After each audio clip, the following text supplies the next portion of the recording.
매일 아침 잠에서 깨어 화장실 거울 앞에 섰을 때 무엇을 보십니까? 어젯밤과 다르게 유난히 눈두덩이가 부어 있거나 양치질을 할 때 입안에서 쇠막 같은 쓴맛이 느껴지지는 않으신지요? 혹은 아침 첫 소변을 볼 때 평소와 다르게 거품이 많아 한참이 지나도 사라지지 않는 것을 그저 오늘따라 소변 줄기가 새구나 하고 넘기지는 않으셨습니까?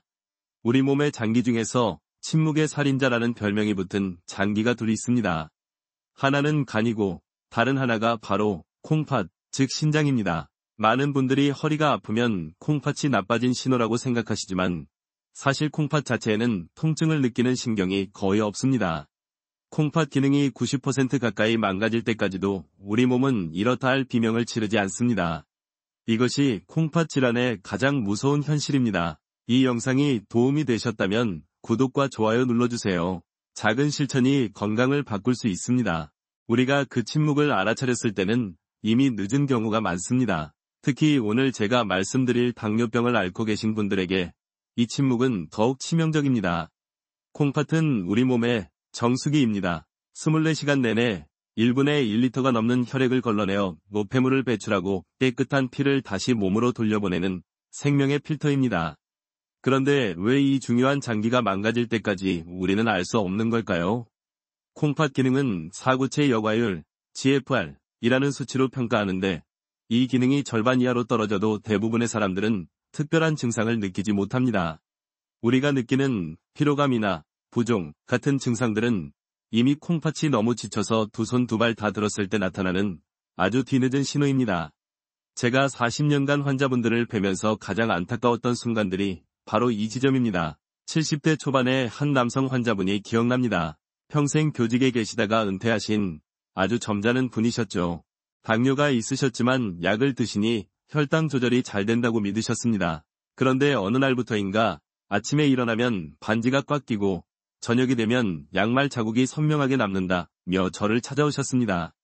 검사 결과는 충격적이었습니다. 이미 만성신부전 4기, 투석을 준비해야 하는 단계였습니다. 그분은 눈물을 글썽이며 제게 물으셨습니다. 선생님, 저는 정말 아무렇지도 않았습니다. 어떻게 이럴 수가 있습니까? 이것이 바로 단백뇨, 즉 소변으로 거품이 나오는 현상의 정체입니다. 많은 분들이 이걸 대수롭지 않게 여기십니다. 앞서 말씀드린 것처럼 소변 줄기가 새서 그렇다고 생각하시죠. 하지만 이것은 콩팥의 필터가 망가져서 우리 몸에 꼭 필요한 단백질이 소변으로 줄줄 새어나가고 있다는 콩팥의 눈물과도 같은 신호입니다. 건강한 콩팥은 찻잎을 거르는 촘촘한 차망과 같아서 물, 노폐물, 은 내보내고 찻잎, 단백질, 은 절대 내보내지 않습니다. 그 차망의 구멍이 숭숭 뚫리기 시작한 겁니다. 학계에서는 언제부터 이 단백뇨를 공격적으로 치료해야 하는지에 대해 의견이 분분하기도 합니다. 어떤 의사들은 신장 기능 수치, GFR가 실제로 떨어지기 시작할 때 약물 치료를 강화해야 한다고 말합니다. 하지만 저와 같은 많은 내과 의사들은 특히 당뇨 환자에게서는 아주 미세한 단백뇨, 미세알부민뇨가 처음 발견된 그 순간부터 약물보다 더 중요한 생활습관 교정을 즉시 시작해야 한다고 강력히 주장합니다. 왜냐하면 그것이 콩팥의 운명을 되돌릴 수 있는 거의 유일한 골든타임이기 때문입니다. 오늘 우리는 바로 그 이야기를 할 것입니다. 당뇨 합병증을 막고 이미 나빠지기 시작한 콩팥 기능을 다시 되살리는, 심지어 동료 의사들도 이렇게까지 좋아질 수 있군요 하고 놀라는 그런 방법들입니다. 그 첫 번째 열쇠는 바로 당뇨가 어떻게, 그리고 왜 콩팥을 망가뜨리는지 정확히 아는 것에서부터 시작합니다. 당뇨병이 어떻게 우리 콩팥을 망가뜨리는지 그 과정을 알기 쉽게 설명해드리지요. 많은 분들이 당뇨라고 하면 그저 피가 달아지는 병, 소변으로 당이 빠져나가는 병 정도로만 생각하십니다. 하지만 당뇨의 진짜 무서움은 이 설탕물 같은 피가 온몸의 혈관을 돌아다니며 염증을 일으키고 조직을 딱딱하게 만든다는 데 있습니다. 그리고 그 공격을 가장 치명적으로 받는 곳이 바로 콩팥입니다. 앞서 콩팥을 정수기 필터에 비유했지요. 좀 더 정확히 말하면 콩팥 안에는 사구체라고 불리는 아주 미세한 모세혈관 덩어리들이 수백만 개 들어 있습니다. 이 사구체가 바로 우리 몸의 노폐물을 걸러내는 핵심 필터입니다. 이제 상상을 한번 해보십시오. 깨끗한 물이 지나가야 할 이 정수기 필터에 끈적끈적하고 진한 설탕물이 24시간 내내 쏟아져 들어온다고 말입니다. 어떤 일이 벌어질까요? 첫째로, 콩팥은 이 설탕물을 어떻게든 처리해내기 위해 평소보다 훨씬 더 많은 일을 하게 됩니다. 과열과 상태가 되는 것이죠. 마치 엔진을 과열시키듯 콩팥은 무리를 해서라도 혈액을 걸러내려고 애를 씁니다. 당뇨병 초기에는 오히려 콩팥 기능 수치, GFR가 정상보다 더 높게 나오는 경우가 있는데 이것이 바로 콩팥이 건강하다는 신호가 아니라 망가지기 직전까지 자신을 쥐어짜고 있다는 비명소리입니다. 둘째로, 이 높은 혈당은 사구체 자체를 변형시킵니다. 끈적한 설탕물이 필터의 미세한 구멍들을 막고 혈관벽에 염증을 일으킵니다. 우리 몸은 이 염증을 치유하기 위해 여러 물질을 보내는데 이 과정에서 흉터 조직이 생겨납니다. 이것을 사구체 경화증이라고 부릅니다. 콩팥이 점점 딱딱하게 굳어가는 것입니다. 촘촘했던 차망이 뻣뻣해지고 구멍이 넓어지기 시작하는 것이죠. 바로 이 넓어진 구멍으로 아까 말씀드린 단백질이 빠져나가기 시작하는 겁니다. 제가 한 번은 환자분께 이렇게 설명드린 적이 있습니다. 어르신, 당뇨병은 콩팥에게 뜨거운 꿀로 목욕을 시키는 것과 같습니다. 처음에는 따뜻하고 달콤하게 느껴질지 몰라도 시간이 지나면 그 꿀이 굳으면서 피부를 딱딱하게 만들고 숨을 못 쉬게 만드는 것과 똑같습니다. 여기서 많은 분들이 잘 모르시는 하지만 아주 중요한 사실이 하나 있습니다. 콩팥이 망가지는 과정은 단순히 혈당이 높아서만 생기는 기계적인 문제가 아니라는 것입니다. 높은 혈당은 콩팥 내부에서 최종당 화산물, 에이지스이라는 아주 해로운 독성 물질을 만들어냅니다. 이름이 좀 어렵지요? 쉽게 말해 설탕과 단백질이 만나 열을 받으면 갈색으로 변하면서 딱딱해지는 테로메라 반응 같은 것이 우리 콩팥 혈관 안에서 일어나는 겁니다. 이 최종당 화산물이 콩팥 세포에 달라붙어 염증을 악화시키고 콩팥을 더욱 빠르게 굳게 만듭니다. 그래서 당뇨 환자분들은 혈당 조절뿐만 아니라 이 최종당 화산물이 많이 생성되는 음식, 예를 들어 직화로 태운 고기나 튀김, 가공식품 등을 피하셔야 하는 이유가 여기에 있습니다. 같은 음식이라도 어떻게 조리하느냐에 따라 콩팥에 미치는 영향이 완전히 달라질 수 있다는 사실. 이것이 오늘 제가 드리고 싶은 첫 번째 중요한 말씀입니다. 학계에서는 이 당뇨병성 신증의 진행 속도에 유전적인 요인이 관여하는지에 대해 여전히 연구가 진행 중입니다. 어떤 분들은 똑같이 혈당 조절이 안 되어도 콩팥 합병증이 유난히 빨리 오고 어떤 분들은 비교적 늦게 오기도 합니다. 아직 우리가 다 알지 못하는 부분도 분명히 존재합니다. 하지만 한 가지 확실한 것은 혈당이 높으면 높을수록 그 기간이 길면 길수록 콩팥은 반드시 망가진다는 사실입니다.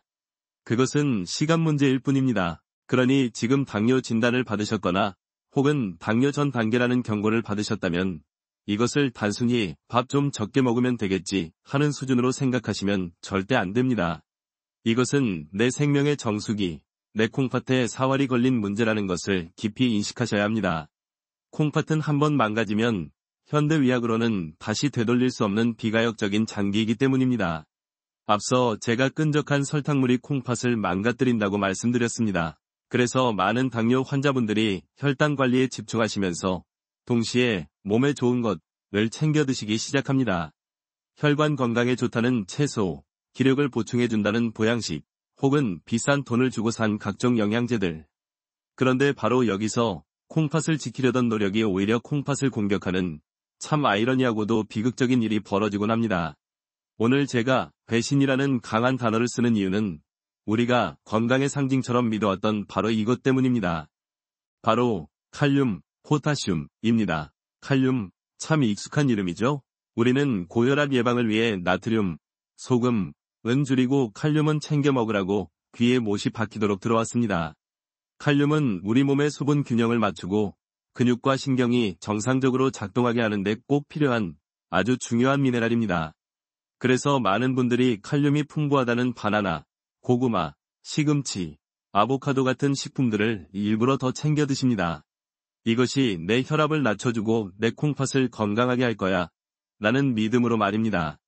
하지만 여기에는 치명적인 전제 조건이 빠져 있습니다. 바로 콩팥이 건강할 때 위 이야기라는 것입니다. 우리 몸이 섭취하는 칼륨의 90% 이상은 콩팥을 통해 소변으로 배설됩니다. 건강한 콩팥은 이 칼륨 수치를 아주 정교하게 조절하는 조절자 역할을 합니다. 필요 이상으로 많이 들어오면 재빨리 내보내고 부족하면 재흡수해서 5.5 매크 L 이하라는 아주 좁은 정상 범위 안으로 철저하게 관리합니다. 그런데 당뇨, 합병증 등으로 인해 콩팥 기능이 이미 30에서 40% 이하로 떨어진 분들에게는 이 이야기가 정반대가 됩니다. 콩팥이라는 배출구가 좁아지거나 막혀버린 상태에서 몸에 좋다고 칼륨이 풍부한 음식들을 계속 섭취하면 어떻게 될까요? 칼륨이 배출되지 못하고 몸 안에 차곡차곡 쌓이게 됩니다. 이것이 바로 고칼륨혈증입니다. 이 고칼륨혈증이 얼마나 무서운지 저는 응급실에서 그 위급한 순간들을 수없이 목격했습니다. 칼륨 수치가 6.0을 넘어가기 시작하면 근육에 힘이 빠지고 손발이 저리기 시작합니다. 7.0이 넘어가면 심장 근육이 마비됩니다. 심장이 불규칙하게 뛰다가 부정맥, 결국에는 멎어버립니다. 어제까지 건강하게 바칠하시던 분이 오늘 아침에 삶은 감자 몇 알 드시고 갑자기 심정지로 실려오셨다는 이야기가 바로 이 고칼륨혈증 때문인 경우가 많습니다. 몸에 좋다는 감자가 콩팥 기능이 저하된 분에게는 독이 된 것입니다. 제가 진료했던 60대 후반의 한 여성 환자분은 당뇨성 신증 3기 진단을 받으시고는 건강관리에 아주 열심히셨습니다. 어디서 듣고 오셨는지 매일 아침마다 녹즙을 갈아 드셨다고 합니다. 케일, 신선초, 당근, 몸에 좋은 채소만 잔뜩 넣어서 말입니다. 그러던 어느 날 기운이 하나도 없고 숨이 차다며 응급실로 오셨는데 혈액검사상 칼륨 수치가 8.0에 육박했습니다. 즉시 응급투석을 하지 않았다면 정말 위험했던 순간입니다. 그 환자분은 제 손을 잡고 우시더군요.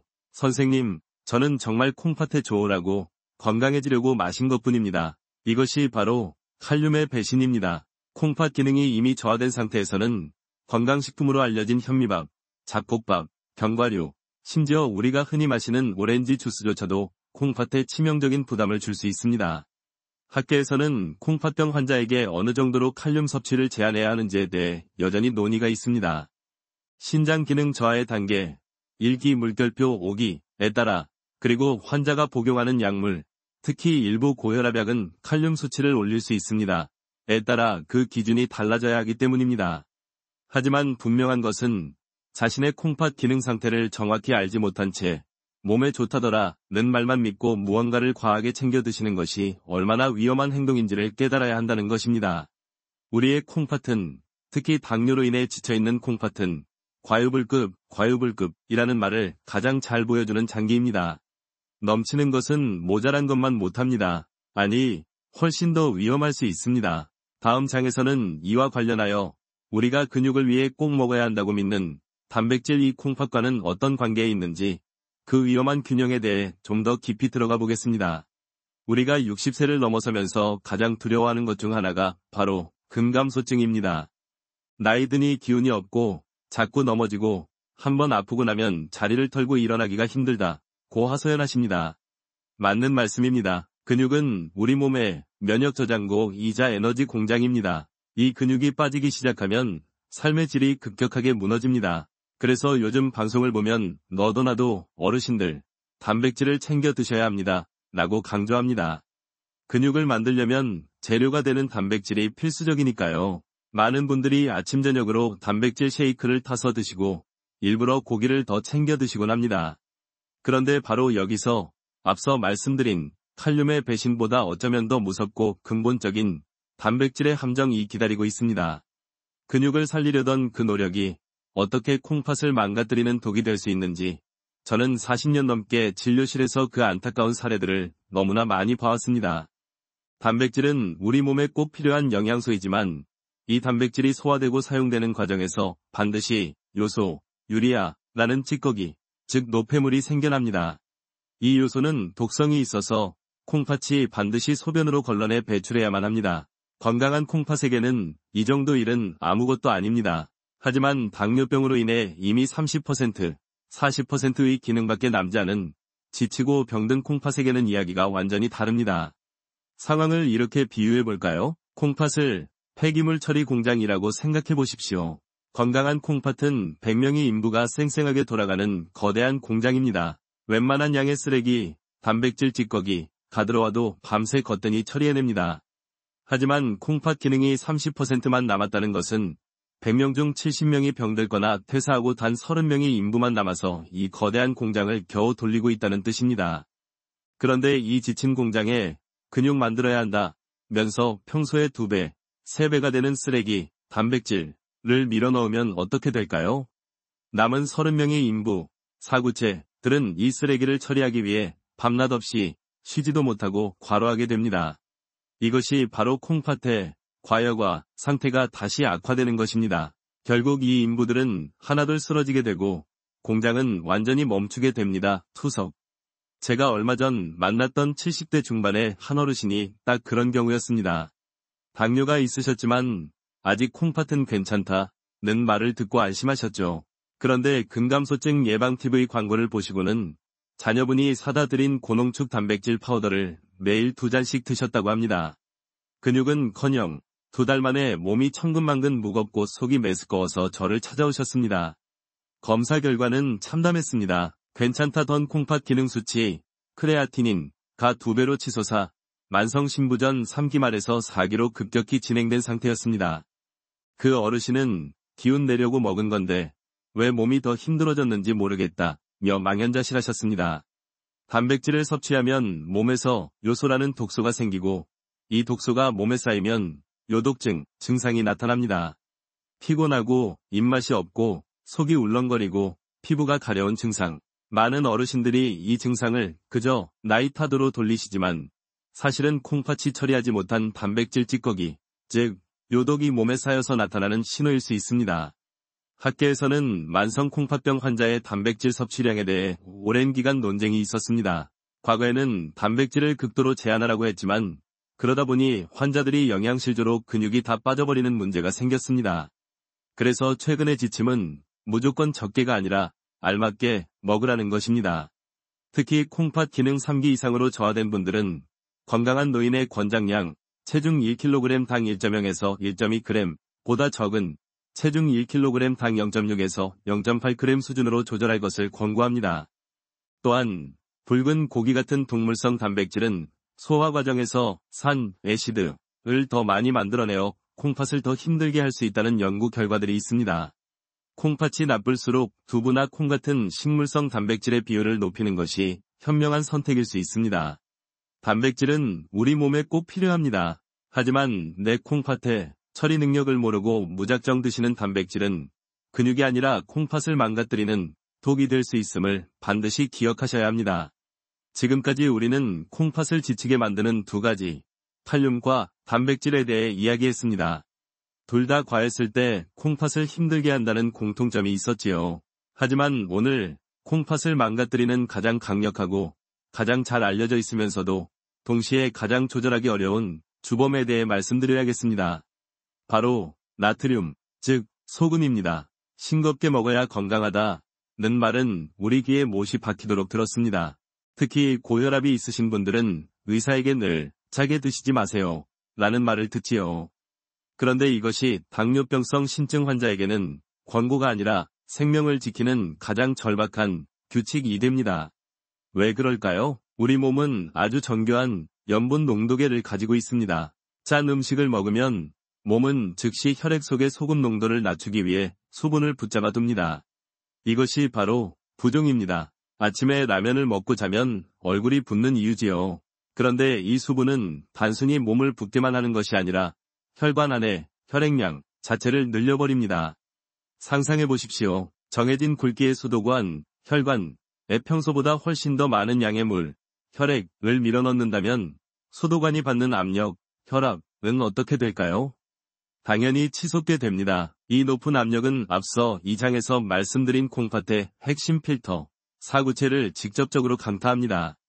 높은 혈당이 끈적한 설탕물로 필터를 막아버린다면 높은 혈압은 강력한 수압으로 필터를 때려서 찢어버리는 것과 같습니다. 당뇨병 환자에게 고혈압이 동반되는 순간 콩팥이 망가지는 속도는 2배, 3배로 빨라집니다. 설상가상이라는 말이 딱 맞습니다. 제가 진료실에서 만나는 많은 환자분들이 이 사실을 모르는 것은 아닙니다. 선생님, 저 정말 싱겁게 먹으려고 노력합니다. 집에서는 국에도 소금 거의 안 넣고 김치도 물에 헹궈 먹습니다. 이렇게 말씀하시는 분들이 많습니다. 그런데 혈압은 좀처럼 떨어지지 않고 콩팥 수치는 계속 나빠집니다. 여기에 바로 저염식의 함정이 있습니다. 많은 분들이 저염을 내가 소금을 넣지 않는 것이라고 오해하십니다. 하지만 콩팥을 살리는 진짜 저염의 기적은 내가 넣는 소금을 줄이는 것이 아니라 이미 음식 속에 숨어있는 숨겨진 나트륨을 찾아내어 피하는 것에서 시작됩니다. 한국인의 나트륨 섭취 1위 주범은 단연코 국물입니다. 얼큰한 찌개, 뜨끈한 곰탕, 시원한 냉면 육수. 우리는 밥을 먹을 때 국물이 없으면 허전하다고 느낍니다. 하지만 그 국물 한 그릇에 세계보건기구 WHO가 권장하는 하루 나트륨 섭취량 2000mg 위 절반 혹은 그 전부가 들어있다는 사실을 아십니까? 제가 콩팥병 4기였던 60대 환자분께 국물을 드시면 안 됩니다. 오늘부터 무조건 건더기만 드십시오. 라고 말씀드렸더니 그분은 진료실에서 눈물까지 보이셨습니다. 선생님, 한국 사람이 어떻게 국물 없이 밥을 먹습니까? 그건 밥 먹는 낙이 없어지는 겁니다. 저는 그 마음을 충분히 이해합니다. 그래서 저는 싱겁게 먹으라고 말씀드리지 않습니다. 대신 맛있게 싱겁게 드시라고 말씀드립니다. 소금, 잔맛 대신 향과 신맛, 그리고 감칠맛을 이용하시라는 겁니다. 이것이 바로 제가 말씀드리는 구체적인 비결입니다. 소금 간을 반으로 줄이는 대신 볶은 양파와 마늘, 파기름을 내어 향을 더하십시오. 간장 대신 식초나 레몬즙을 살짝 뿌려 신맛으로 입맛을 돋우십시오. 멸치 육수 대신 말린 표고버섯이나 다시마를 우려내어 감칠맛을 더하십시오. 이렇게 혀를 재교육시키는 데는 딱 2주가 걸립니다. 2주만 지나면 우리 혀는 소금의 짠맛이 아니라 재료 본연의 맛을 느끼기 시작합니다. 그리고 우리 몸은 즉각적으로 반응합니다. 콩팥이 처리해야 할 과도한 수분과 나트륨이 줄어드니 콩팥은 비로소 쉴 시간을 갖게 됩니다. 붓기가 빠지고 혈압이 떨어지기 시작합니다. 아까 그 눈물 보이시던 환자분은 3개월 뒤에 밝은 얼굴로 오셔서 선생님, 요즘은 맑은 묵국에 들깨가루를 타서 먹는데 이게 그렇게 고소하고 맛있습니다. 라고 말씀하셨습니다.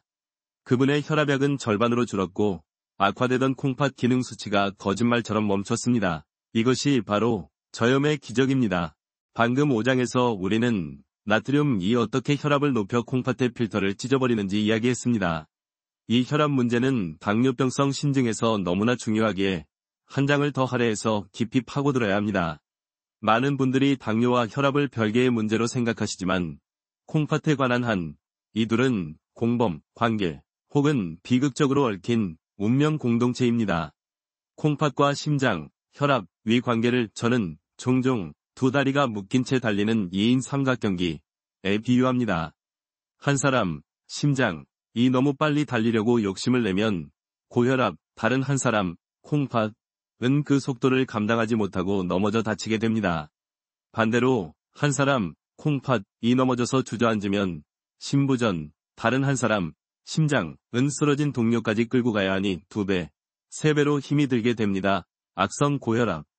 이것이 바로 악순환의 고리입니다. 첫째, 높은 혈압은 앞서 말했듯 콩팥의 미세한 모세혈관, 사구체에 강력한 압력을 가해 물리적인 손상을 줍니다.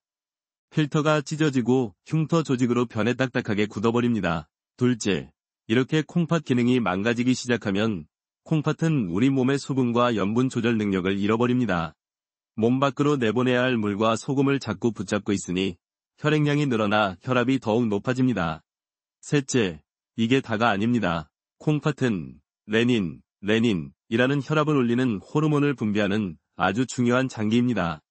콩팥이 망가져서 나에게 피가 잘 안 오네 라고 오해하기 시작하면 이 레닌을 마구 분비해서 억지로 혈압을 끌어올립니다.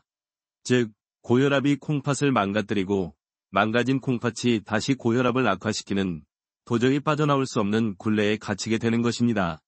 여기서 많은 어르신들이 잘 모르시는 놀라운 사실 하나 있습니다. 바로 혈압의 목표치입니다. 진료실에서 혈압을 재고 140에 90이 나오면 아이고, 선생님. 이 나이에 140이면 괜찮은 거 아닙니까? 정상이지요. 라고 말씀하시는 분들이 정말 많습니다. 하지만 이는 아주 위험한 오해입니다. 일반인의 고혈압 기준은 90분에 140일지 몰라도 당뇨병을 앓고 계시거나 혹은 이미 콩팥 기능이 저하되기 시작한 분들의 목표 혈압은 90분의 140이 절대 아닙니다. 학계의 강력한 권고사항은 80분의 130 미만입니다. 130도 아니고 130 미만입니다. 제가 담당했던 60대 중반의 박 선생님이 기억납니다. 혈당 관리는 어찌나 철저히 하시는지 식단 일지를 매일 써오시는 모범 환자셨습니다. 하지만 혈압은 늘 135에서 145 사이를 왔다 갔다 하셨죠. 혈당이 이렇게 좋은데 혈압은 조금 높아도 괜찮겠지 라고 생각하셨답니다. 저는 매번 혈압을 더 낮추셔야 합니다 라고 말씀드렸지만 그분은 약 늘리기를 꺼리셨습니다. 안타깝게도 5년 뒤 그분의 콩팥 기능은 혈당 조절과 상관없이 꾸준히 나빠져 만성 신부전 3기 말이 되었습니다. 그제야 그분은 제게 선생님, 그때 혈압을 잡았어야 했는데 라며 후회하셨습니다. 당뇨로 인해 이미 약해진 콩팥 필터에게 142 혈압은 건강한 사람의 160, 170과 같은 충격을 줍니다. 그만큼 당뇨 환자의 콩팥은 예민하고 상처받기 쉬운 상태입니다. 물론 위약계에서도 이 목표 혈압에 대해서는 여전히 논의가 있습니다. 특히 80세 이상의 아주 고령이신 환자분들의 혈압을 어디까지 낮춰야 하는지에 대해서는 의견이 분분합니다. 혈압을 너무 급격하게 혹은 너무 많이 낮추면 수축기 110 미만, 오히려 콩팥으로 가는 혈류량 자체가 줄어들어 콩팥 기능이 갑자기 나빠지는 J-커브 현상이 나타날 수도 있기 때문입니다. 그래서 콩팥병 환자의 혈압 관리는 외줄 타기와도 같습니다. 너무 높아서도 안 되지만 너무 낮아도 위험할 수 있습니다. 그래서 주치의와 상의하며 자신에게 맞는 약물을 찾고 정기적으로 피검사와 소변검사를 통해 콩팥 기능의 변화를 세심하게 추적 관찰하는 것이 무엇보다 중요합니다. 혈당과 혈압, 이 두 가지는 우리 콩팥의 생명을 쥐고 있는 두 개의 기둥입니다. 이 두 기둥 중 하나라도 무너지면 콩팥이라는 집은 버틸 수가 없습니다. 이제 이 두 기둥 외에 우리가 매일 무심코 행하는 최악의 습관들이 어떻게 이 집의 주춧돌을 빼내고 있는지 이야기해 보겠습니다. 우리는 지금 콩팥이라는 집을 무너뜨리는 두 개의 거대한 기둥, 즉 높은 혈당과 높은 혈압에 대해 이야기했습니다. 이 두 기둥만 잘 버티고 있으면 우리 콩팥은 안전할 것이라고 믿기 쉽습니다. 하지만 우리가 매일 아무 생각 없이 반복하는 사소한 습관들이 이 집의 주춧돌을 갉아먹는 흰개미 역할을 하고 있다는 사실을 아는 분은 많지 않습니다. 오늘 저는 그 중에서도 가장 치명적이고 또 가장 흔하게 저지르는 최악의 습관 두 가지를 말씀드리려 합니다. 바로 진통제와 검증되지 않은 건강식품입니다. 나이가 60, 70이 넘어가면 여기저기 쑤시고 아픈 곳이 늘어납니다. 특히 무릎 관절염, 허리 통증은 우리를 평생 괴롭히는 친구 같지요. 아플 때마다 병원에 가기 번거로우니 약국에서 쉽게 구할 수 있는 소염 진통제 NSAID를 사서 드시는 분들이 정말 많습니다. 아프면 참지 말고 드세요 라는 광고도 있지 않습니까? 그런데 이 소염 진통제가 콩팥에 어떻게 작용하는지 알게 되시면 아마 깜짝 놀라실 겁니다. 콩팥은 앞서 말했듯 수백만 개의 미세혈관, 사구체로 이루어져 있고 이 혈관을 통해 엄청난 양의 혈액이 지나가야만 제 기능을 할 수 있습니다. 콩팥은 피를 먹고 사는 장기입니다. 소염 진통제는 우리 몸에서 통증을 일으키는 물질, 프로스타글란딘을 차단합니다. 그런데 이 물질은 통증만 일으키는 것이 아니라 콩팥으로 들어가는 혈관을 넓혀주는 아주 중요한 역할도 함께하고 있었습니다. 우리가 무심코 먹은 진통제 한 알이 콩팥으로 들어가는 수도꼭지를 잠가버리는 것입니다.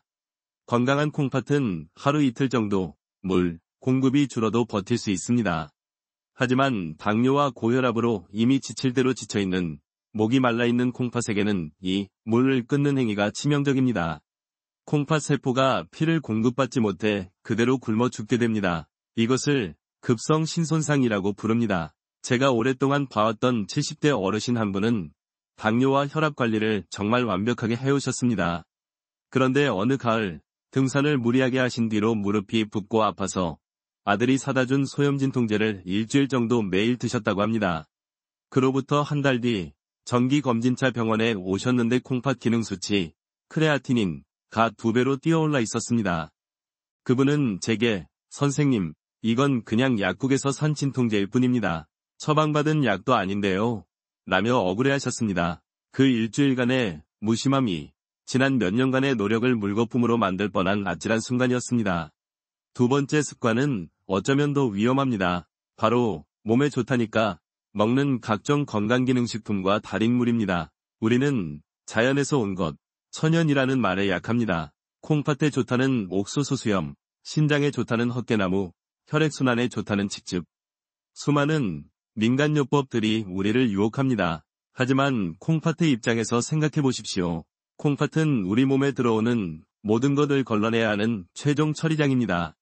그런데 정체가 불분명한, 과학적으로 검증되지 않은 고농축 성분들이 갑자기 밀려 들어온다면 어떨까요? 4장에서 말씀드린 30명의 인부만 남은 폐기물 처리 공장을 다시 떠올려 보십시오. 이 지친 인부들에게 갑자기 정체불명의 특수화학 폐기물, 검증되지 않은 건강식품을 처리하라고 떠넘기는 것과 같습니다. 이 인부들은 이 폐기물을 어떻게 처리해야 하는지 교육받은 적도 처리할 장비도 없습니다. 결국 이 독성 물질에 그대로 노출되어 쓰러지게 됩니다. 간독성, 신독성. 학계에서는 특정 건강식품이나 한약재가 콩팥에 미치는 독성에 대해 아직도 모르는 부분이 많습니다. 어떤 사람에게는 괜찮았던 성분이 유독 어떤 사람, 특히 이미 콩팥이 약한 사람에게는 치명적인 독으로 작용할 수 있습니다. 문제는 그 어떤 사람 이내가 될지 아무도 모른다는 것입니다. 아프지 않기 위해 먹은 진통제가 건강해지기 위해 먹은 영양제가 오히려 내 콩팥을 돌이킬 수 없게 손상시키고 있다면 이보다 더 억울한 일이 어디 있겠습니까? 당뇨 환자의 콩팥 관리는 단순히 혈당과 혈압을 조절하는 것을 넘어 지금 내 입으로 들어가는 모든 것을 의심하고 확인하는 세심함에서부터 시작되어야 합니다. 지금까지 저는 콩팥을 망가뜨리는 여러 가지 적들에 대해 말씀드렸습니다. 높은 혈당, 높은 혈압, 그리고 칼륨, 단백질, 나트륨, 심지어 진통제까지. 이런 이야기들을 듣고 계시면 마음이 무거워지실 겁니다. 이미 콩팥이 나빠졌다는데 이렇게 피해야 할 것 투성이라면 도대체 희망이 어디 있단 말인가 하고 좌절하실 수도 있습니다. 그래서 오늘 저는 절망의 한가운데서 희망을 찾아낸 한 환자분의 이야기를 꼭 해드리고 싶습니다. 이 이야기는 의학 교과서에 나오는 딱딱한 진실이 아니라 제 진료실에서 일어났던, 제 가슴을 뜨겁게 만들었던 기적 같은 실화입니다. 몇 년 전 70대 초반의 한 여성 환자분이 아들의 부축을 받으며 제 진료실 문을 열고 들어오셨습니다. 평생 농사일을 하시며 억척같이 살아오신 분이셨는데 당뇨가 있으신 줄은 알았지만 병원 가실 시간을 놓쳐 20년을 방치하셨다고 합니다. 저를 찾아오셨을 때 그분의 상태는 솔직히 말씀드리면 매우 좋지 않았습니다. 혈액 검사 결과 콩팥의 노폐물 수치, 크레아티닌, 가 6.0mg, DL을 넘어섰고 정상은 1.2 근처입니다. 사구체 여과율, GFR은 8점대로 만성 신부전 5기 말이었습니다. 어머니, 지금 당장 투석을 시작하셔야 합니다. 응급 상황입니다. 라고 말씀드렸습니다. 몸은 이미 요독으로 인해 퉁퉁 부어 있었고 숨이 차서 바로 눕지도 못하셨으며 혈중 칼륨 수치도 심정지를 일으킬 수 있을 만큼 위험한 수준이었습니다. 그 어머님은 제 말을 듣고 아무 말씀도 못하시고 그저 눈물만 뚝뚝 흘리셨습니다. 함께 오신 아드님이 제게 선생님, 저희 어머니가 평생 병원 한 번 안 가고 사신 분입니다. 투석만은 피하게 해줄 수 없습니까? 뭐라도 해보겠습니다. 라며 간절히 매달리셨습니다. 의학적으로 볼 때 이미 GFR 20 미만으로 떨어진 환자가, 그것도 당뇨 합병증으로 인한 말기 신부전 환자가 투석을 피할 방법은 거의 없습니다. 콩팥은 한 번 망가지면 돌아오지 않는 장기니까요. 이것이 주류 의학의 진실, 메인스트림 클리니컬 트루스입니다. 하지만 저는 그 아드님의 눈빛에서 포기할 수 없는 간절함을 보았습니다. 저는 그분들께 조건부 약속을 드렸습니다. 딱 2주만 시간을 드리겠습니다. 2주 뒤에도 수치가 잡히지 않으면 어머님의 생명을 위해 즉시 투석을 시작해야 합니다. 그 대신 2주 동안 제가 말씀드리는 식단을 단 하루도, 단 한 끼도 어기지 않고 지켜내실 수 있겠습니까? 그날부터 기적을 향한 도전이 시작되었습니다. 저는 영양팀과 상의하여 그 어머님만을 위한 초저단백, 저염, 저칼륨, 저인 식단을 처방했습니다. 4장에서 말씀드린 단백질 섭취를 극단적으로 줄여 콩팥이 처리해야 할 쓰레기 자체를 최소화한 것입니다. 근육 감소가 걱정되었지만 일단은 요독증에서 벗어나는 것이 급선무였습니다. 5장에서 말씀드린 국물은 당연히 금지되었고 3장에서 말씀드린 칼륨을 피하기 위해 모든 채소는 물에 데쳐서 첫물을 버린 뒤 조리했습니다. 솔직히 말씀드리면 의사인 저조차도 큰 기대는 하지 않았습니다. 투석을 조금 늦출 수는 있겠지만 결국 하시게 되겠지 라고 생각했습니다. 그런데 2주 뒤 믿을 수 없는 일이 벌어졌습니다. 어머님의 혈액검사 결과지를 보고 제 눈을 의심했습니다. 6.0이 넘었던 크레아티닌 수치가 4.8로 떨어져 있었습니다. GFR은 11점으로 약간이나마 상승했습니다. 위험했던 칼륨 수치도 정상 범위로 돌아왔고 무엇보다 어머님이 숨이 덜 차다고 말씀하셨습니다. 이것은 정말 기적이었습니다. 물론 4.8이라는 수치도 여전히 아주 나쁜 만성 신부전 5기 상태입니다. 하지만 투석 직전의 응급 상황에서 벗어났다는 것, 그리고 무엇보다 식단 조절만으로 악화되던 수치를 되돌렸다, 리버스드는 사실이 중요했습니다.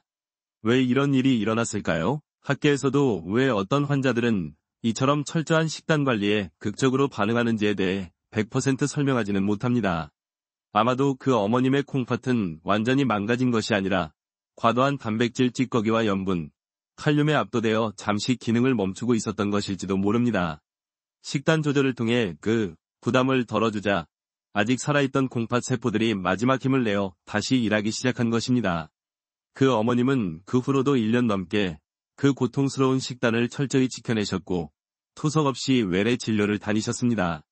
비록 1년 뒤에는 결국 투석을 시작하셨지만 그 1년이라는 시간은 어머님과 가족들에게 마음의 준비를 할 수 있는 소중한 선물이 되었습니다.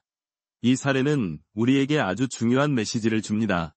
콩팥 기능은 한번 나빠지면 돌이킬 수 없는 것이 원칙입니다. 하지만 우리가 무엇을 어떻게 먹느냐에 따라 그 나빠지는 속도는 확실하게 제어할 수 있습니다. 심지어 투석 직전의 환자라 할지라도 마지막 희망의 불씨는 남아있을 수 있다는 것입니다. 우리가 콩팥 건강을 위해 식단을 조절하고 혈압을 관리하는 것이 방어라면 지금부터 말씀드릴 이것은 콩팥을 돕는 공격이자 지원입니다. 바로 운동입니다. 아이고, 선생님, 이 나이에 이 무릎에 무슨 운동입니까? 콩팥도 나쁘다는데 잘못 운동했다가 쓰러지면 어떡합니까? 진료실에서 운동 이야기를 꺼내면 많은 어르신들이 손사래부터 치십니다. 운동이라고 하면 헬스클럽에서 땀을 뻘뻘 흘리거나 등산 스틱을 짚고 몇 시간씩 산을 타는 아주 거창하고 힘든 일을 떠올리시기 때문입니다. 하지만 콩팥을 살리는 운동은, 특히 당뇨 환자의 콩팥을 살리는 운동은 그렇게 격렬할 필요가 없습니다. 아니, 오히려 격렬하면 안 됩니다. 격렬한 운동은 근육을 미세하게 찢어놓고 이 과정에서 크레아티닌을 포함한 여러 노폐물을 만들어냅니다. 건강한 콩팥은 이걸 거뜬히 처리하지만 이미 지친 콩팥에게는 이조차도 부담이 됩니다. 콩팥을 위한 최고의 운동은 격렬함이 아니라 타이밍에 그 비밀이 있습니다. 그 골든타임은 바로 별표 식사 직후 30분 이내 별표입니다. 그리고 운동의 종류는 숨이 턱까지 차오르는 달리기가 아닌 그저 동네 한 바퀴를 어슬렁 걷는 별표 15분의 가벼운 산책 별표입니다. 이것이 왜 그렇게 놀라운 효과를 가져올까요? 우리가 밥을 먹으면, 특히 쌀밥이나 면처럼 탄수화물이 많은 식사를 하면 30분에서 1시간 사이에 혈당이 폭포수처럼 치솟습니다. 포스트프란다이얼 하이퍼글라이시미어, 식후 고혈당. 이 장에서 말씀드렸듯 이 끈적한 설탕물 이 콩팥의 미세 필터를 망가뜨리는 주범입니다. 그런데 우리가 식사를 마치자마자 숟가락을 놓자마자 바로 일어나서 15분간 걷기 시작하면 우리 몸에서 아주 놀라운 일이 벌어집니다. 우리 몸의 근육은 포도당, 혈당을 저장하는 가장 큰 창고입니다. 우리가 걷기 시작하면 이 근육 창고는 방금 혈액 속으로 쏟아져 들어온 포도당을 연료로 집어가서 즉시 태워버립니다. 간, 리버, 이 미처 이 포도당을 지방으로 저장할 틈도, 콩팥이 이 높은 혈당에 노출될 틈도 주지 않고 근육이 먼저 선점해서 써버리는 것입니다.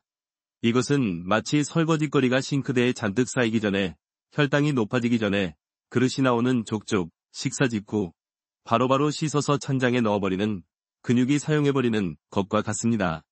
콩팥이라는 설거지 담당 이 일이 엄청나게 줄어드는 것이죠. 많은 연구 논문들이 식후 15분 걷기의 효과를 증명하고 있습니다. 놀랍게도 하루에 한 번 45분간 몰아서 운동하는 것보다 매끼 식사 후 15분씩 3번 걷는 것이 하루 총 혈당 조절에 훨씬 더 효과적이었습니다. 특히 저녁 식사 후에 15분 산책은 그 다음날 아침 공복 혈당까지 낮추는 효과를 보였습니다.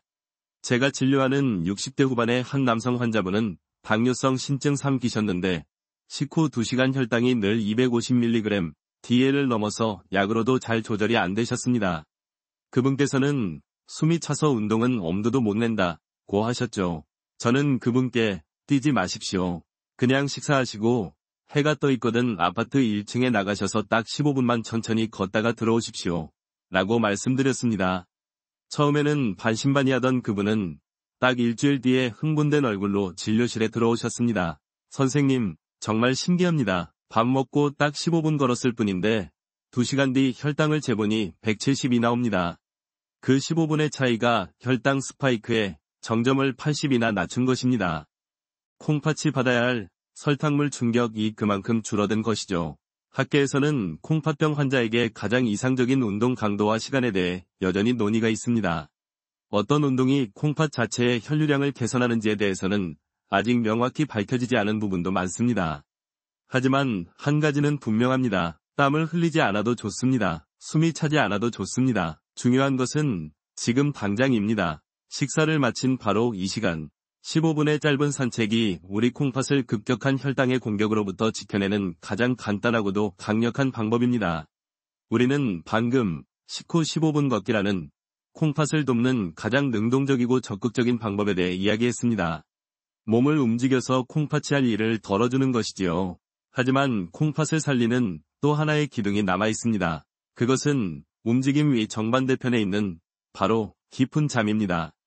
선생님, 나이가 드니 잠이 줄어드는 게 당연한 것 아닙니까? 밤에 소변 보느라 서너 번은 깨는데 그게 콩팥이랑 무슨 상관이 있나요? 많은 어르신들이 수면 부족을 그저 노화의 자연스러운 과정으로 받아들이십니다. 하지만 제가 오늘 단호하게 말씀드리건대 당뇨병성 신증 환자에게 질 나쁜 잠은 콩팥 기능을 악화시키는 가속페달과도 같습니다. 왜 그럴까요? 우리 몸의 모든 장기는 주기, 리듬을 가지고 있습니다. 콩팥도 마찬가지입니다. 콩팥은 24시간 내내 일하는 것 같지만 사실은 주간 근무조와 야간 근무조가 하는 일이 다릅니다. 낮 시간 동안 콩팥은 우리가 먹는 음식, 우리가 하는 활동들을 뒷받침하기 위해 전력으로 혈액을 여과하고 노폐물을 걸러냅니다. 6장에서 말씀드린 혈압이 가장 높게 유지되는 시간이기도 합니다. 하지만 우리가 깊은 잠에 빠져드는 밤이 되면 콩팥은 비로소 야간 근무, 즉 정비 및 재충전 모드로 들어갑니다. 건강한 사람이라면 잠이 들었을 때 혈압이 낮보다 10에서 20% 정도 뚝 떨어집니다. 이를 디핑이라고 합니다. 콩팥의 미세한 필터, 사구체들이 낮 동안 받았던 그 강력한 압력에서 벗어나 비로소 한숨 돌리고 쉬는 유일한 시간입니다. 이 쉬는 시간 동안 콩팥은 아주 중요한 일을 합니다. 낮 동안 여과 작업으로 인해 미세하게 손상된 세포들을 복구하고 콩팥 내부에 쌓인 염증 물질들을 청소합니다. 이것이 바로 콩팥의 유일한 골든타임입니다. 제가 이 과정을 환자분들께 설명할 때 콩팥은 밤에 일하는 청소부와 같습니다. 라고 비유합니다. 낮에는 수많은 사람들이 오가며 건물이 더러워지지만 노폐물 발생, 청소부들은 사람들이 모두 퇴근한 조용한 밤에 깊은 수면과 혈압 저하, 비로소 대청소를 하고 낡은 곳을 수리할 수 있습니다. 만약 이 건물에 24시간 불이 켜져 있고 사람들이 밤새 돌아다닌다면 수면 부족, 야간 고혈압, 청소부들은 언제 일을 할 수 있을까요?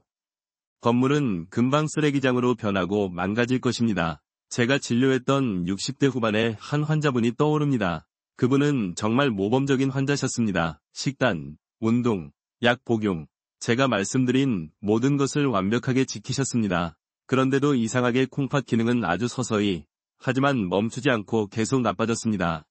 그러던 어느 날 함께 오신 사모님께서 이가 밤에 코를 너무 심하게 골아요. 자다가 컥 하고 숨을 멈출 때가 있어서 제가 깜짝 놀라서 흔들어 깨웁니다. 라는 말씀을 하셨습니다. 바로 수면 무호흡증이었습니다. 이 수면 무호흡증이 콩팥에 얼마나 치명적인지 아십니까? 숨을 멈추는 그 순간 우리 몸의 산소 농도는 급격히 떨어집니다. 콩팥 세포들은 산소 부족으로 질식 상태에 빠집니다. 이것만으로도 끔찍한데 더 나쁜 일이 벌어집니다. 우리 몸은 숨이 멎었다는 것을 응급 상황으로 인식하고 교감신경을 흥분시켜 스트레스 호르몬을 뿜어냅니다. 그 결과 쉬어야 할 밤에 오히려 혈압이 미친 듯이 치솟습니다. 야간 고혈압. 그 환자분의 콩팥은 24시간 내내 고혈압과 저산소증이라는 두 개의 적에게 동시에 공격당하고 있었던 것입니다. 낮에는 환자분이 스스로 혈압을 조절했지만 밤에는 무방비 상태로 당하고 있었던 거죠. 그분은 즉시 수면다원 검사를 받고 양압기, CPAP 치료를 시작했습니다. 처음엔 답답해하셨지만 몇 달 뒤 놀라운 변화가 생겼습니다. 아침에 일어나는 것이 개운해진 것은 물론이고 매달 나빠지던 콩팥 기능 수치, 크레아티닌가 드디어 멈췄습니다. 이미 망가진 콩팥이 정상으로 돌아오진 않았지만 그 악화의 고리를 끊어낸 것입니다. 학계에서는 수면 부족이나 수면 무호흡증이 정확히 어떤 경로로 콩팥의 섬유와 딱딱하게 굳는 것을 촉진하는지에 대해 여전히 활발히 연구 중입니다. 아직 우리가 다 알지 못하는 복잡한 기전들이 숨어 있을 것입니다. 하지만 한 가지 사실은 분명합니다. 당뇨 환자에게 질 좋은 잠은 선택이 아니라 콩팥의 생존을 위한 필수 치료입니다. 오늘 밤 내가 과연 콩팥에게 재충전의 골든타임을 주고 있는지 아니면 나도 모르게 밤샘 근무를 강요하고 있는지 꼭 돌아보시길 바랍니다. 우리가 1년에 한두 번씩 정기적으로 건강검진을 받고 나면 집으로 결과표가 날아옵니다. 수많은 숫자들 중에서 우리 어르신들이 가장 유심히 보시는 것이 무엇입니까? 아마도 혈당, 수치, 콜레스테롤, 수치, 그리고 간 수치 정도일 겁니다. 콩팥 기능에 대해서는 크레아티닌이라는 항목과 사구체 여과율, EGFR이라는 항목을 보시게 됩니다. 대부분의 경우 이 수치들이 정상 범위 안에 있으면 내 콩팥은 아직 건강하구나 하고 안심하며 결과표를 서랍 속에 넣어두십니다. 하지만 오늘 저는 그 숫자 뒤에 숨겨진 무서운 진실을 말씀드려야겠습니다. 여러분이 정상이라고 믿었던 그 혈액 검사지는 콩팥의 초기 손상을 절대로 말해주지 않습니다. 이것이 바로 크레아티닌 수치의 함정입니다. 크레아티닌은 우리 근육이 움직일 때 생기는 노폐물로 콩팥을 통해 배설됩니다. 콩팥 기능이 나빠지면 이 수치가 올라가지요. 이것은 주류 의학의 진실입니다. 하지만 여기에는 두 가지 큰 맹점이 있습니다. 첫째, 크레아티닌 수치는 근육량에 따라 사람마다 천차만별입니다. 근육이 많은 30대 남성의 1.2와 근육이 거의 없는 80대 여성 어르신의 1.2는 전혀 다른 의미입니다. 80대 어르신의 1.2는 이미 콩팥 기능이 상당히 나빠져 있다는 신호일 수 있습니다. 둘째, 그리고 이것이 가장 중요한데 크레아티닌은 콩팥 기능이 절반, 50% 가까이 망가질 때까지도 정상 범위에서 크게 벗어나지 않는 둔감한 지표라는 것입니다. 콩팥이라는 댐에 수백 개의 작은 구멍이 뚫리기 시작해도 크레아티닌이라는 수익에는 거의 움직이지 않다가 댐이 절반이 무너져 내리기 시작할 때가 되어서야 비로소 경고음을 울리기 시작합니다. 그때는 이미 너무 늦은 것입니다. 그렇다면 콩팥이 보내는 첫 번째 비명소리는 어디에서 찾아야 할까요? 혈액이 아니라 바로 소변입니다. 그리고 그 검사의 이름은 바로 미세알부민뇨, 마이크로알부미뉴얼이요 검사입니다. 1장에서 제가 거품이 많이 나는 소변을 콩팥의 눈물이라고 말씀드렸던 것을 기억하십니까? 콩팥의 필터, 사구체가 망가지기 시작하면 단백질이 새어 나오기 시작합니다. 그런데 우리가 건강검진에서 흔히 하는 소변 단백뇨 검사, 요단백 검사는 비교적 굵은 단백질, 알부민이 많이 새어나와야만 양성으로 나옵니다. 즉, 이미 댐이 구멍이 꽤 커졌을 때나 알 수 있습니다. 하지만 이 미세알부민뇨 검사는 다릅니다. 이 검사는 콩팥의 필터가 아주 미세하게 머리카락 굵기만큼의 상처가 나서 극소량 이 알부민이 새어나오는 그 최초의 순간을 잡아내는 아주 예민하고 중요한 검사입니다. 제가 담당했던 50대 후반의 한 환자분은 당뇨와 고혈압이 막 시작된 분이셨습니다. 그분은 혈액검사상 크레아티닌도 1.0으로 정상이셨고 일반 소변검사에서도 단백뇨가 음성이었습니다. 그분은 선생님, 저는 다 정상이네요 라며 안심하셨습니다. 하지만 저는 당뇨 환자라는 이유로 이 미세알부민료 검사를 추가로 처방했습니다. 결과는 양성이었습니다. 콩팥의 때문에 첫 번째 균열이 시작된 것입니다. 이것이 얼마나 결정적인 차이인지 아십니까? 만약 우리가 정상이라는 혈액 검사 결과만 믿고 5년을 보냈다면 그분은 5년 뒤 돌이킬 수 없는 콩팥 손상으로 진행되었을 것입니다. 하지만 우리는 그 첫 번째 신호를 잡았기에 즉시 혈압약을 콩팥 보호 기능이 있는 약제, 에이스 억제제 등로 바꾸고 혈당과 식단을 훨씬 더 공격적으로 조절하기 시작했습니다. 그분은 10년이 지난 지금도 정상 크레아티닌 수치를 유지하며 건강하게 지내고 계십니다. 학계에서는 이 미세알부민료가 발견되었을 때 특히 혈압은 정상이면서 당뇨만 있는 환자에게 언제부터 콩팥 보호 약제를 써야 하는지에 대해 약간의 이견이 있기도 합니다. 하지만 분명한 것은 미세알부민료는 콩팥이 당신에게 보내는 첫 번째 구조 신호라는 사실입니다. 그러니 다음번 병원에 가시거든 의사에게 꼭 이렇게 요청하십시오. 선생님, 제 혈액 검사 수치는 정상이라고 나옵니다만 혹시 모르니 콩팥의 초기 손상을 알 수 있다는 미세알부민료 소변 검사도 한번 해주실 수 있나요? 이 질문 하나가 여러분의 콩팥의 운명을 바꿀 수 있는 가장 현명하고 적극적인 첫걸음입니다. 오늘 우리는 콩팥이라는 우리 몸의 과묵하고 묵묵한 장기에 대한 긴 여정을 함께 걸어왔습니다. 높은 혈당이 어떻게 콩팥의 필터를 망가뜨리는지, 짠 음식과 높은 혈압이 어떻게 콩팥을 찢어놓는지, 그리고 우리가 근육을 위해 먹었던 단백질이나 건강을 위해 챙겼던 칼륨이 어떻게 콩팥의 배신자가 될 수 있는지에 대해 이야기했습니다. 어쩌면 이 모든 이야기가 이미 당뇨와 싸우고 계신 우리 어르신들의 마음을 더 무겁고 복잡하게 만들었을지도 모르겠습니다. 피해야 할 것도 너무 많고 지켜야 할 것도 너무 많은데 내가 과연 이 모든 것을 다 해낼 수 있을까? 하는 걱정과 좌절감이 앞설 수도 있습니다. 충분히 이해합니다. 하지만 제가 40년 넘게 환자분들의 손을 잡아드리며 깨달은 한 가지 분명한 진실이 있습니다. 콩팥 건강을 되찾고 투석으로 가는 시간을 멈추는 것은 하루아침에 이루어지는 거창한 기적이 아닙니다. 그것은 오늘 내가 내딛는 아주 작은 실천 하나, 아주 사소한 습관의 변화 하나에서 시작됩니다. 거대한 댐이 무너지는 것은 거대한 폭발 때문이 아니라 처음에는 눈에 보이지도 않던 그 작은 실금 하나를 방치했기 때문입니다. 반대로 그 거대한 댐을 다시 튼튼하게 보수하고 지켜내는 일 역시 오늘 내가 그 작은 실금 하나를 발견하고 정성껏 메우는 아주 사소한 노력에서부터 시작되는 것입니다. 오늘 저녁 늘 드시던 얼큰한 찌개에 뜨끈한 국물을 마지막 한 숟갈까지 다 마시는 대신 숟가락을 내려놓고 건더기만 건져 드시는 그 멈춤. 밥을 다 먹고 습관처럼 소파에 바로 눕는 대신 현관문을 열고 15분간만 천천히 동네를 산책하는 그 발걸음. 밤에 잠이 오지 않는다고 무심코 술 한 잔을 청하는 대신 따뜻한 물로 샤워를 하고 편안한 음악을 트는 그 다짐. 이 모든 것들이 너무나 사소하고 작아 보일지 몰라도 이 작은 실천들이 모이고 모여 어르신들의 콩팥을 지켜내는 가장 강력하고 튼튼한 방패가 되어줄 것입니다. 콩팥은 침묵의 장기이지만 우리가 이처럼 돌보기 시작하는 그 순간부터 콩팥 역시 묵묵하게 우리에게 보답하는 가장 정직한 장기이기도 합니다. 늦었다고 생각하지 마십시오. 이미 나빠졌다고 포기하지 마십시오. 지금 시작하시면 내년 이맘때는 전혀 다른 삶이 펼쳐질 수 있습니다. 오늘이 그 첫걸음입니다.